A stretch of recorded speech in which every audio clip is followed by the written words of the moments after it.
kadib dhacdadii 4 August ee magaalada Jigjiga sanadkii 2018 waxaa si lama filaan loogu magacaabay 22 isla bishaas kusimaha madaxweynaha dowladda deegaanka Soomaalida Mustafa Maxamed Cumar isagoo toddobaad kadib soo gaaray magaalada Jigjiga khudbadiisa ugu horeysay ee uu jeediyay baarlamaanka deegaanka ayuu ku sheegay in wax qabadkiisa gundhiga ugu dhigi doono 9 qodob hase ahaatee aysan waxba ka hirgelin warbixintan waxaan isku dultaagi doonaa qaar ka mid ah qodobadaas iyo fashilka hoggaanka madaxweyne Mustafa ayaa ballan qaaday in ka bedeli doono isbedelka deegaanka jira ayaa ah mid ka yar 30% marka loo fiiriyo Itoobiya kale waxaana wali talada deegaanka gacan la xal ku leh gacan ku dhigilayaashii gacan yaraha u ahaa xukuumadda hore ee Tigreeg u adeegsaday xasuuqa dadkeena waxaana tusaale ahaan loo soo qaadan karaa gudoomiyaha gobolka Dowlad Cabdinaasir Gaarane kaasoo dad badan ku laayay kuwa kalena xabsiga dhigay xilligu ahaa gudoomiyaha degmada Shilaab ee gobolka Qorraxay waxaa sidoo kale ka mid ah saxana faafil gudoomiyaha gobolka Hirar madaxweyne Mustafa asaga laftiisa waxa uu ku yimid isbedelkii siyaasadeed ee ugu ballaarnaa ee ka dhaca guud ahaan Itoobiya tan iyo intuu xilka u qabtay ra'iisul wasaarenimada Abiy Ahmed haddaba su'aashu waxay tahay magaca lagu bedelay mise isbedel ayaa jira madaxweyne Mustafa ayaa sidoo kale ballan qaaday kala dambeyn soo celinta sarreynta sharciga ilaalinta xorriyadda qolka iyo joojinta ku takrifal awadeed iyo daadajinta maamulka dowladnimo ayaa ah waxyaabihii ugu muhiimsanaa ee laga sugayay dowladda ku soo madaxweyne Mustafa Maxamed Cumar balse qodobadaas wax kama dhaqan gelin ayadoo deegaanka ay ku soo badanayaan ku dhaca qabaa'ilka deegaameynta cusub ee sharciga aan hayn iyo waliba kala argoosi ugu dambeysay dhacdadii foosha xumeed ee ka dhacday deegaanka Qabri Amaadin kaasoo ay ku dhinteen ku dhawaad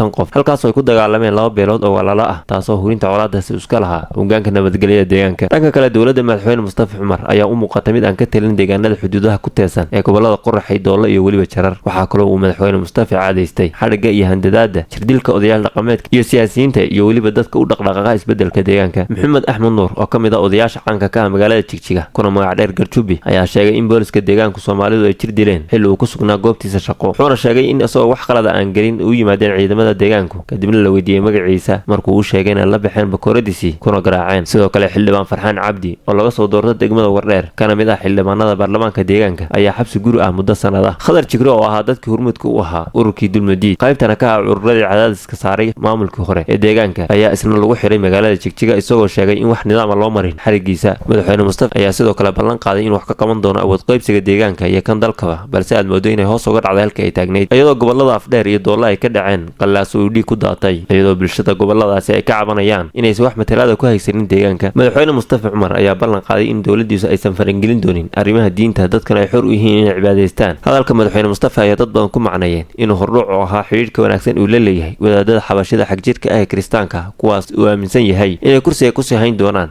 ayagoo bilo ka hor ku soo bandhigay magaalada Jigjiga xusdiimada 3 bari qaatay kaasoo sababay falal amni lid ku ah hoos u dhac dhaqaale iyo waliba xirnaan jidadka halbowlaha u magaalada halka dadka Soomaaliyeed 100% muslimka ah sunniga ah aan loo ogolaan inay diintooda ku dhaqmaan lana dhexdhigay dagaal dhanka madaahibta ay kala haystaan waxaana toddobaadyo uu ka soo wareegeen dhacdadii foosha xumeed ee ka dhacday degmada Dhoobweyn kaasoo ku geeriyooday hal qof haddaba muwaadin ma mudan yahay madaxweyne Mustafa Maxamed Cumar in marka lagu aamino hoggaanka dalka dhawaan filo warbixinada daba jooga oo kaga hadlayna fashilka madaxweyne Mustafa inagoo mid isu dul taagi doona maamul xumada ka jirta 11 gobol ee deegaanka